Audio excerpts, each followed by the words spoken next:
अस्सलाम वालेकुम students and good morning. So आज का जो हमारा टॉपिक है that is some more confusing words. हमारे पास तीन वर्ड्स हैं, अनदर, अदर एंड अदर्स। अब इन तीन वर्ड्स में मेन डिफरेंस क्या है, हम इनको कैसे यूज करते हैं। जो पहला वर्ड है दैट इज अदर, इसको कैसे यूज करेंगे, इसका मतलब होता है दूसरा, ठीक है, या आप कोई और कह सकते हैं, यानी डिफरेंट टू समथिंग। जैसे है the teacher held the text book in one hand and a pencil in the other hand, यानी एक हाथ में उसके टेक्स्ट बुक है और दूसरे में क्या है, पेंसिल है, दूसरे हाथ में। इसका मतलब क्या है, अदर मीन दूसरा। जैसे यहाँ okay, the word often, other is often used with the. अब ये वर्ड किसके साथ मोस्टली यूज होता है, दा के साथ। जैसे ऊपर आपने सेंटेंस पढ़ा दा या the, according to the vowel sounds आप इसको एडजस्ट करेंगे कि इसकी प्रोनाउंसिएशन क्या होगी। जैसे यहाँ पे है the teacher held a text book in one hand and a pencil in the, यहाँ पे क्या है, इन the other hand and a pencil in the other hand. अब यहाँ पे क्या है कि जो आपके पास आर्टिकल है, आर्टिकल द, ये लगता है बिफोर अदर। इसका मतलब होता है दूसरा, डिफरेंट, मुख्तलिफ। Okay, I like the lesson but the other students. अब अदर स्टूडेंट्स मीन उसे तो लेसन पसंद है लेकिन वो दूसरे स्टूडेंट की बात कर रहा है, यानी अपने से हट के किसी दूसरे की। Other students thought it was boring. Other student, okay, एक चीज आपने नोट करनी है कि अदर को ये जो वर्ड है इसके साथ आपने एस नहीं लगाना। ये एक अलग वर्ड है, ये अलग वर्ड है, ये दोनों अलग अलग है, इन दोनों को मिक्स भी नहीं करना और ना इस वर्ड के साथ आपने एस लगा लेना है। अदर इज डिफरेंट, ये अलग है, इसका मतलब होता है दूसरा या मुख्तलिफ, अलग। और जो अदर्स है वो एक अलग वर्ड है, वो फिर मैं आपको बताती हूँ कि वो क्या होता है। Okay, let's finish this task and leave the other task. अब वो कह रहा है ये टास्क और बाकी टास्क, ये और बाकी दूसरे, अलग। उसके बाद हमारे पास है अदर्स। अब ये क्या है, अदर्स यूज किया जाता है जब हम कहते हैं कि सपोज मैं ये सोच रहा हूँ और दूसरे क्या सोचेंगे। अब दूसरे क्या है, दूसरे लोग ना, लोगों को रिप्लेस करके हम क्या लगा रहे हैं, others.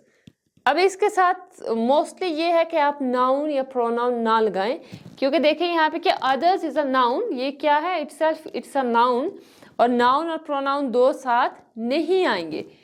And we use it when we don't say the noun specifically, जब हम नाउन को स्पेसिफाई नहीं करते। Same is the case with indefinite pronoun. आपने इंडेफिनेट प्रोनाउन पढ़े थे प्रीवियस क्लासेस में कि इंडेफिनेट प्रोनाउंस क्या होते हैं, which do not specify anything. Specify mean कि वो, हाँ, जब हम किसी चीज़ को, किसी शख्स को रेफर करते हैं, बट हम किसी एक बंदे को रेफर नहीं करते। जैसे मैं कहती हूँ समथिंग, समथिंग मीन कोई चीज़, और समबॉडी मीन कोई भी हो सकता है। मैं एक स्पेसिफिक बंदे को रेफर नहीं करी दैट यू और he she it. I am referring generally, मैं स्पेसिफिकली रेफर नहीं करी। So same is the case with others, ये भी इसी तरह से यूज किया जाता है। Like we have sentence, I liked the lesson but the others thought. अब यहाँ पे वो क्या कह रहा है, आई लाइक द लेसन, मुझे लेसन पसंद आया, बट द अदर्स, इसका मतलब मीनिंग इसका ये है कि दूसरे लोग, दूसरे students. Okay, let's finish this task and leave the others for tomorrow. अब वो ये कह रहा है कि ये टास्क फिनिश करो और जो दूसरे टास्क हैं, ठीक है, दूसरे। अब देखें, दूसरे के साथ उसने टास्क का वर्ड नहीं लगाया। यहाँ क्यों नहीं लगाया, क्योंकि ऑलरेडी ये एक नाउन है, अदर्स नाउन है, और इसके साथ हम दोबारा दूसरा नाउन नहीं लगाएंगे। In one sentence you can't use two nouns और टू प्रोनाउंस टुगेदर। दोनों नाउन्स या दोनों प्रोनाउंस कभी भी साथ नहीं आएंगे। And the second thing is you can't use one noun and one pronoun together as well, क्योंकि नाउन क्या होते हैं? Noun is the name of person, place और थिंग। नाउन किसी भी जगह का नाम, किसी भी चीज का नाम या शख्स का नाम या आइडिया, यानी किसी भी कोई भी नाम हो, दैट इज कॉल्ड नाउन। लेकिन हमारे पास प्रोनाउंस क्या हैं? Pronouns are the words that are used to replace nouns. अगर एक चीज को दूसरी चीज रिप्लेस कर रही है तो वो साथ नहीं आएंगे। सो same is the case with this word, this is others. Others mean कि ये नाउन है। नाउन अगर लिखेंगे तो फिर दूसरा नाउन साथ नहीं लिख सकते। इसका मीनिंग ये है कि अदर स्टूडेंट्स, दूसरे स्टूडेंट्स, या in the second sentence other task, दूसरे टास्क। लेकिन हम ये करेंगे कि सिर्फ अदर्स लिखेंगे, हम अपने नाउन को, ये जो नाउन थे हमारे, इनको नहीं लिखेंगे। ओके, अब दूसरा लास्ट वर्ड है दैट इज अनदर। अनदर क्या होता है कि वन मोर, एडिशन। किसी चीज़ में आप जब एडिशन करते हैं, सपोज आप कोई चीज़ खा रहे हैं, आप ब्रेड खा रहे हैं, तो आप कहते हैं कि मुझे एक और पीस, मैंने एक और पीस लेना है, या मुझे एक और पीस चाहिए ब्रेड का।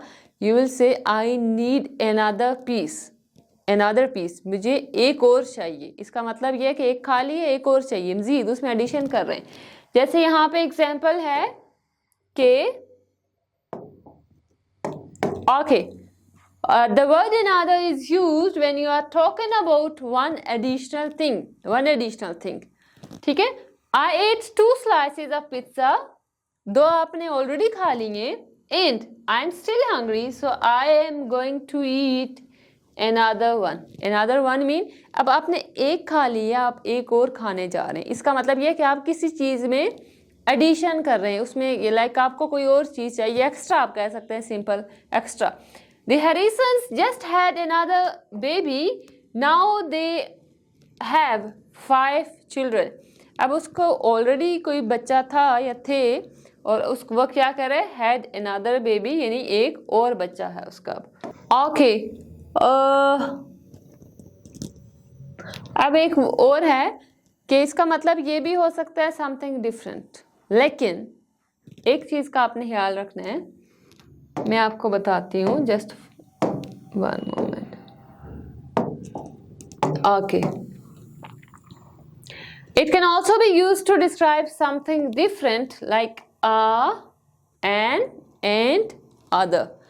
आर्टिकल क्या लगाएंगे? अ, एंड और अनदर। जैसे I don't understand, could you give me another example? क्या आप मुझे कोई दूसरी एग्जाम्पल दे सकते हैं? दूसरी मीन अलग, मुख्तलिफ। Okay, so what's the difference between the other when used for a singular noun and another also singular? अच्छा, अब ये कह रहा है कि इन दोनों में डिफरेंस क्या? आपने 2 वर्ड्स पढ़े, दिस वन अदर, अदर्स। इसमें डिफरेंस क्या है? इसमें आपने आ लगाया। हमने ये कहा कि ये क्या कब यूज़ किया जाता है? ये एक नाउन है, और जब हम किसी चीज़ को स्पेसिफाई नहीं करते तब हम क्या लगाते हैं? अदर्स। ठीक है? और दूसरे अदर का मतलब क्या था? दूसरा, मुख्तलिफ। The pencil is in my right hand, so no I will, और for example if the second person is in other hand, दूसरे हाथ में है, दूसरा। ये अदर्स क्या है कि आप जैसे लोगों को रेफर करें, what others will think, others will think, दूसरे लोग क्या सोचेंगे। ओके, सो यहाँ पे हमारे पास है एक जो अदर है, ये वन, ये हम स्पेसिफिकली किसी चीज़ को रेफर करते हैं, स्पेसिफिक किसी चीज़ के बारे में बताते हैं। But this one is more general term, आप किसी चीज़ को स्पेसिफाई नहीं करते इसमें। whenever you have more options then you can say others, but one option other. अच्छा, ओके, जैसे यहाँ पे एक एग्जाम्पल है,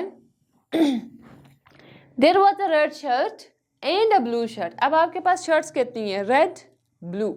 2 में से सिलेक्शन करनी है, you will say other। लेकिन कलर्स बहुत सारे हैं, उनमें से आपने एक कलर की सिलेक्शन करनी है, फिर जर्नल हो जाएगा ना, स्पेसिफिक तो नहीं होगा, you will use others.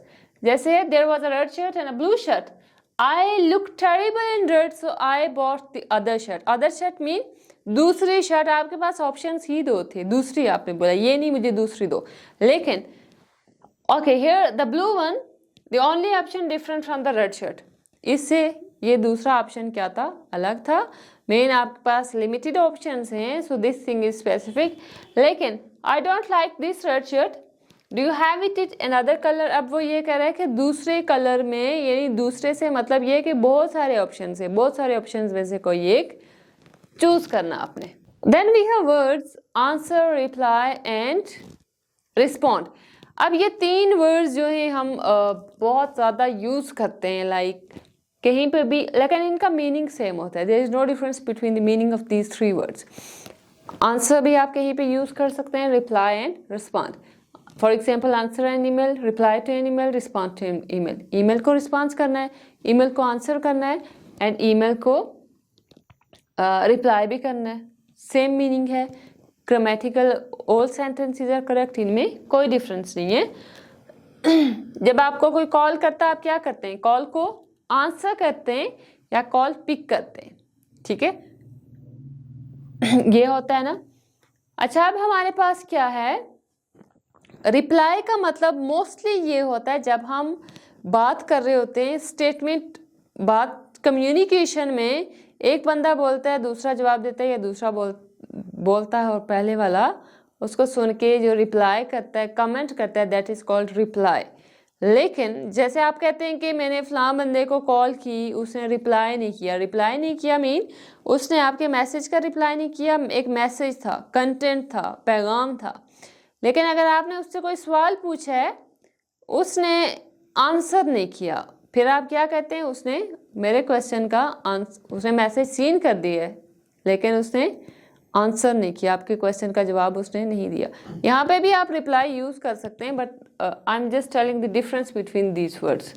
We have two more words, any and some. इसका मैंने आप लोग को पहले भी बताया था दैट एनी जो है वो यूज होता है in negative as well as in interrogative sentences, but the some is used in positive sentences. Some कहाँ पे लगता है, इन पॉजिटिव सेंटेंसेस। और जो आपके पास दो वर्ड्स हैं एनी एंड, यस, एनी कहाँ पे लगता है, in negative as well as in interrogative sentences. इनमें एक और डिफरेंस भी है कि अच्छा ये क्या है, I want some bread, this is positive sentence, I want some, यहाँ पे आप एनी नहीं लगा सकते और यू कांट यूज। अब यहाँ पे हम एनी नहीं लगाएंगे, क्यों नहीं लगाएंगे, because this is positive sentence. Okay, I don't want any bread, negative sentence है, any. Same is the case with question, question है, क्वेश्चन में भी आप एनी लगाएंगे। एक चीज यहाँ पे और है कि सम जो है, सम कुछ केसेस में क्वेश्चन में लग सकता है, लेकिन कहाँ पे लगेगा, जब आप किसी से कोई चीज क्वेश्चन किस तरह का पूछ रहे हैं, ऑफरिंग समथिंग टू समवन, जब आप किसी को कोई चीज ऑफर कर रहे हैं या किसी से कोई चीज मांग रहे हैं, कोई चीज उससे मांग रहे हैं। जैसे यहाँ पे would you like some bread, क्या आप ब्रेड लेना चाहेंगे, and the other one is can I have some extra ketchup for my fries please. इसका मतलब है कि आप किसी से या कोई चीज मांग रहे हैं या कोई चीज किसी को ऑफर कर रहे हैं, then you can use some in questions. अब यहाँ पे जो सम है एंड एनी है, ये कहाँ पे लगता है, with uncountable nouns. Uncountable nouns क्या होते हैं, जिनको हम काउंट नहीं कर सकते, and with countable nouns, plural countable nouns. Uncountable, जैसे आपके पास राइस है, rice sent, that is uncountable, rice is uncountable, salt is uncountable. और काउंटेबल अगर होंगे तो ये होंगे हमारे पास प्लूरल, जैसे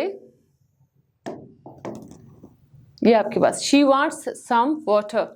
सो here in this sentence water is uncountable, uncountable है, इसके साथ सम लगा है।